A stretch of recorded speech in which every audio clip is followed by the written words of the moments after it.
Well, you want to go flying in that new fancy airplane with the new fancy, all the cool gadgets and doodads and tablets and everything.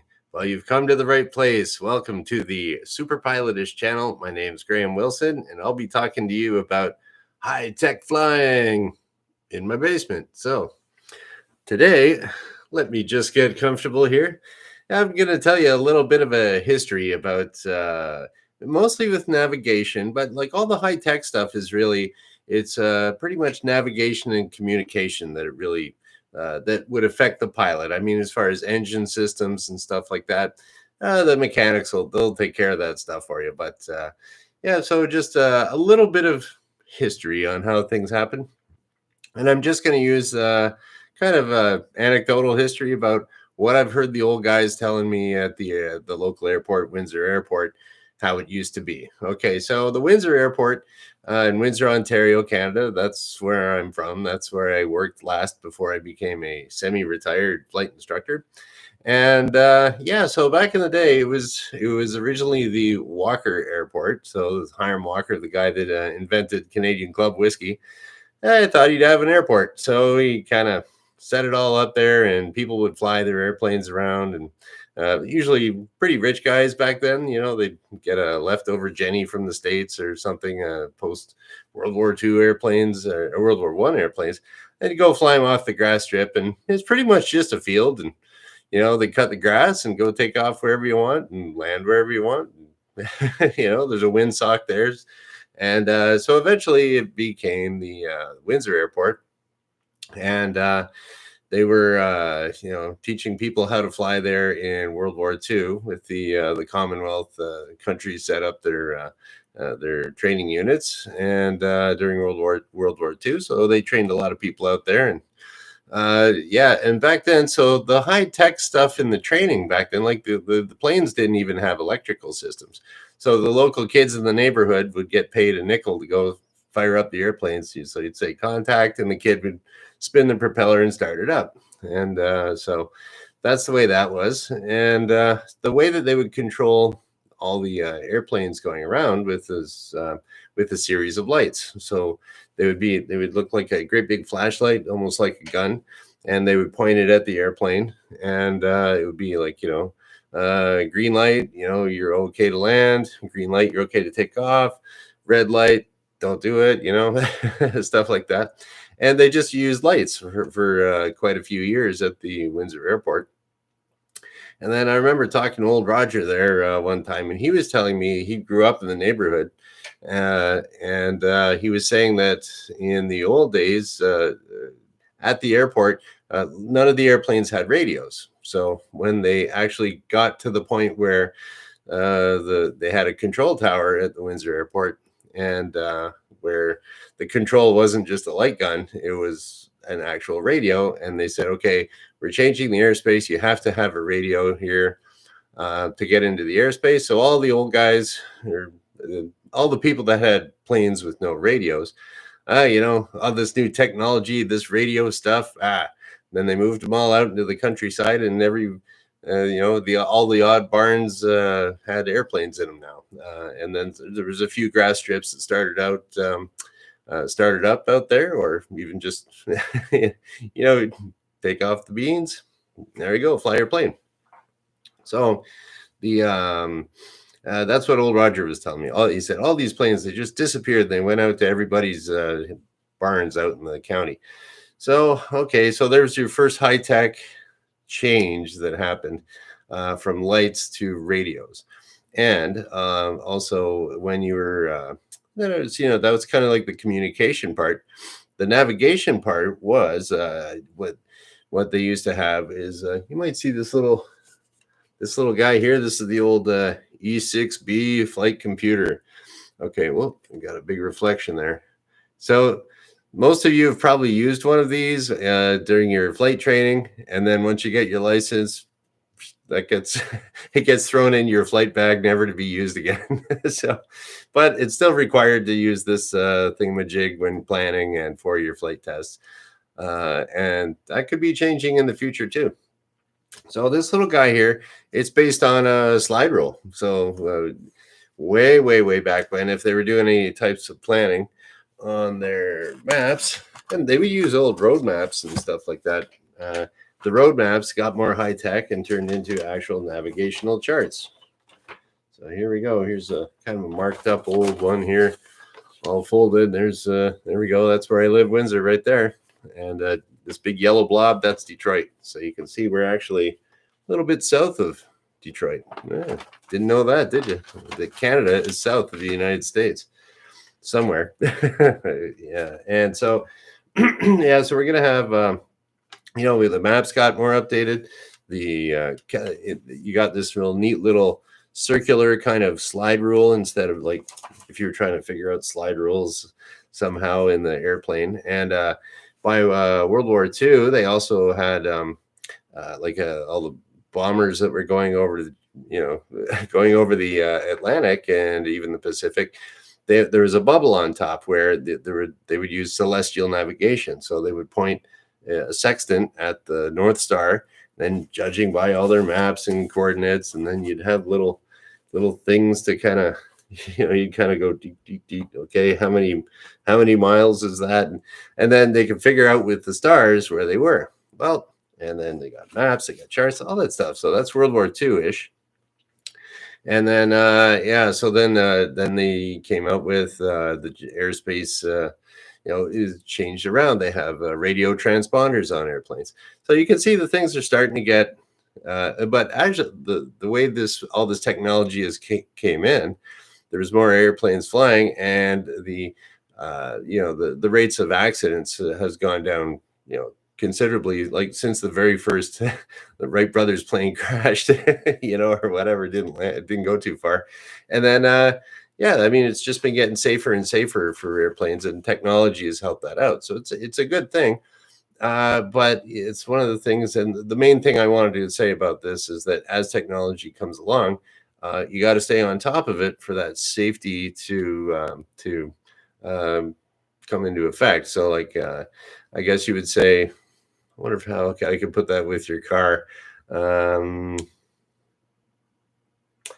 Okay, not really sure about that one. I guess it would be like, what could we say for your car? Okay. Oh, here we go. Here's a safety issue for your car. In the old days, you'd be sitting there trying to fiddle and tune in the radio and stuff like that.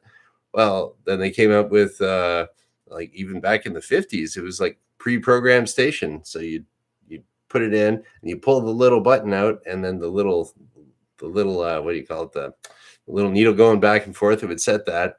And then so you're not tuning, you can pay attention to your driving.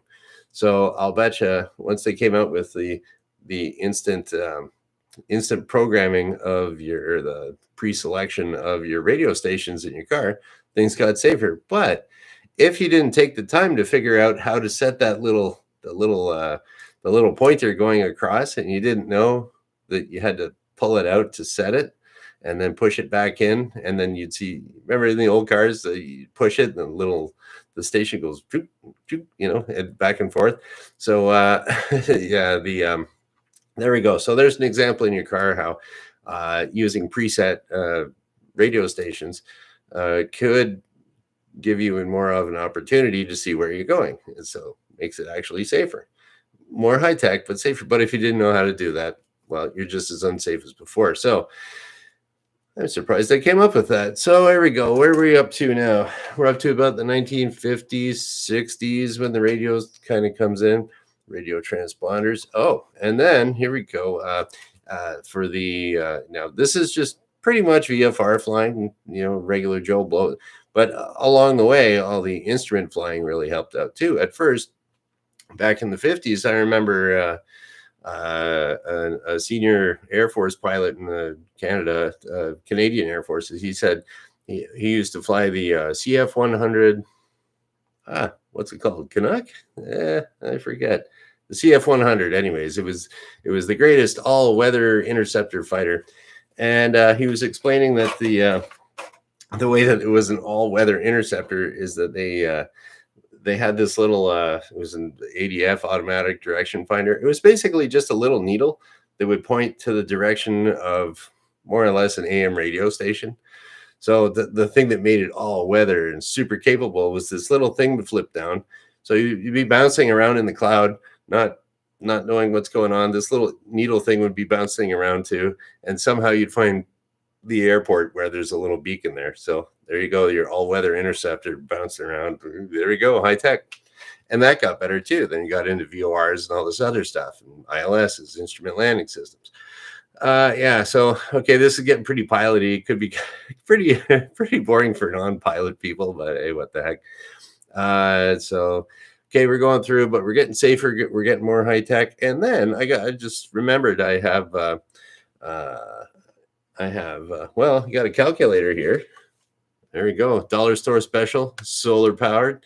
And you could calculate all your weight and balances. When this came out, like probably about, I don't know what, early 80s, they became available. This one was buck at the dollar store, still works. And so you were up to the 80s, you're using calculators. Now there's this cool thing. Good old Dave at the airport, he gave me a GPS that he had in his Pasmani. It's a plane that he built. It was a type of plane called a Pasmani. There's not many of them around, but old Dave gave me his good old Dave gave me his GPS from 1994, a portable GPS from 1994. So here it is. Dun, dun, dun. 1994 high tech, right? So that is the FlightMate. I want to get the name right. FlightMate Pro GPS. So there we go. And so there you go. You get that. And then you get your little antenna, plug it in back here. Then you got this little puck, and you put that up on the dashboard so it can get the satellite signals from the satellites, brings it into your high-tech thing, and it spits out, whoops, then it spits out where you are with GPS coordinates. And it would just be latitude and longitude. And then if you got to replace the batteries, you can conveniently take the batteries out. Ooh, don't want to give out Dave's address there. Oops. I don't know. I might have to edit that one. So, yeah, there we go. So there we go. You got your convenient battery pack. You stick it back in here, and there you go. Yeah. So, and then another cool thing would be, it came with this little, can you see that? FlightMate Pro GPS, the user's manual. See, and so you can see it conveniently spells out what's going on there. I thought it was pretty cool. And then you got in here, I thought it shows you how to kind of do a route. There we go. That's how you program it. And I've used it actually a couple times flying around, but yeah, it's not the most user friendly compared to what you have now for airplanes, but I mean, it's fantastic. You have to program in all of your waypoints. It doesn't come with the data like a card with a bunch of what would you call it, GPS coordinates pre-programmed in there, a database card. That's what I was looking for. Yeah, so it doesn't have that. You just program it in where you want to go, and it figures it out, and away you go. It gives you a heading. And so yeah, so that's the old GPS from 1994 portable. There was other ones around that still at that time that just started getting into moving maps and stuff. They KLN 89 in 1989. They had Bendix King had that. So anyways, and then it's just got more and more and more high tech. So now I have seen it where older guys come back, and now we got glass cockpit. Everything's on your phone, tablets, forward flight, you name it. So there's lots of videos out about that stuff. But I'm not going to show you how to use forward flight here or anything. There's a million videos on that. You can Google that up. But the thing is, what I do want to say, going from lights to radios, and then ADF to VOR to all this other stuff, it is better, but you have to stay on top of it. So yeah, so my recommendation there is well, here's another little story. There was a guy that came into the flying club, or he was, I don't know, 89 at the time. He was about 90, and yeah, about 90, 91, and he had an airplane before. Nice little guy, Doug. He'll talk your ear off. But yeah, so he drove to the airport and he wanted to go flying, and he had a little picture in his wallet of his Temco Swift, and he flew it out to Alberta back in 19 what was it 1950 something. And he said, "Oh, that was a great plane." So, oh well, I mean, he flew out to Alberta, but that was like, was it 60 years ago, 70 years ago, probably 60 at the time. And so he wanted to go flying, and he just couldn't handle the radio. And because when he flew, there was just light signals, or some places, like even still, you can go to uncontrolled airports. You don't even need a radio still. So it's kind of like that was something that he had to learn. And I don't know, he was a really busy guy for 90 years old. It was amazing what he was up to. Maybe that's why he lived so long. I hope he's still alive. I don't know. But you never know. But yeah, so he had a tough time on the radio, and because it wasn't part of when he learned how to fly, it just wasn't even part of it. So by the same token, if you're learning how to fly and you never had a GPS in your plane, you get it, you want to go flying after a few years. Well, how do I use this GPS thing? How do you use it? You, just like in 1994, you get the book out, start reading. And the cool thing is, like now online, there's a lot of places. The newest, like you can get some Garmin G1000 simulators and stuff like that. That's I don't know if they're free or not, but there's all kinds of resources on how to use your GPS for flight. All this new tech, and if you want that to be useful and make your flight safer, you really have to learn how to use it, but learn how to use it on the ground. When you're flying a plane, that's not the time to be learning how to mess around with your radio and stuff. Just like you're not going to drive your car down the road and then try to figure out how to sync up your GP or sync up your Bluetooth with your phone with the radio and the everything like that. You can do it. You're going to get a ticket for distracted driving, but yeah, and there's a reason for that. So if you're messing around with your radio, oh, here's another example there. I know a guy that did that out at the airport. He was flying around and he's like, "Oh, I got to figure out this new GPS in my plane." Flew right into a cloud, didn't notice it. He looks up and he's in the cloud. He didn't have an instrument rating or nothing. And so it's just like, oh yeah, I got to look out the window. Yes, you do have to look out the window. So it's just the little GPS is there to help you out, but you're not there to stare at it. Figure it out on the ground. Use whatever simulators you can use online for that. And yeah, so if you're going to be doing the high tech flying, you learn that stuff at home, okay, and not in the plane when you're flying. And it will help you out, and it will take some time. So it's especially if you've been out of aviation for a while, or even a new type of radio. I mean, the old radios, you just dial in the number, and it works. Now you dial in the number here, and then you hit the flip flop button because you have a standby. You have a standby frequency, and they've had that for years. But maybe you didn't do that. And then other ones, more simple radios were just you turn on the plane and it works. Other ones have an on-off switch. The other ones have a different settings for can you isolate just the pilot or pilot co-pilot, or listen to everybody, or you can just can you mute the people in the back seat. Like, so there's all these little settings even on just a radio. And you really should know all that stuff if you're going to be flying around and you want it to be helpful for your safety. So, yeah, high-tech flying. Are you ready? Well, you can be ready, and it will take some time and it will take some effort, but in the long run, it will be safer. And for all the new high-tech stuff, it should be practiced at home. Like, I could see it eventually down the road. Down the road in the airplane. Yeah, these little maps and stuff, they're not going to be you're just going to get an iPad, and your map will be on your iPad, your weight and balance will be on the iPad, everything will be on the iPad, and that's coming. It will be, it's going to be a few years before that's what you learn. And then the new generation of pilots, they won't know how to read a map, or not a piece of paper, or how to plot, I don't know, 10-degree drift lines, stuff like that. You won't need to. Just like we don't need to learn, we don't need to know how to use a sextant, to navigate. or Morse code. Used to have to memorize Morse code. You don't need that anymore. So, anyways, that's about it. If you are going to be flying something new, you haven't been flying in a while, yeah, you hit the books, something like that. And I wouldn't say it's not rocket science. It's just flying around science.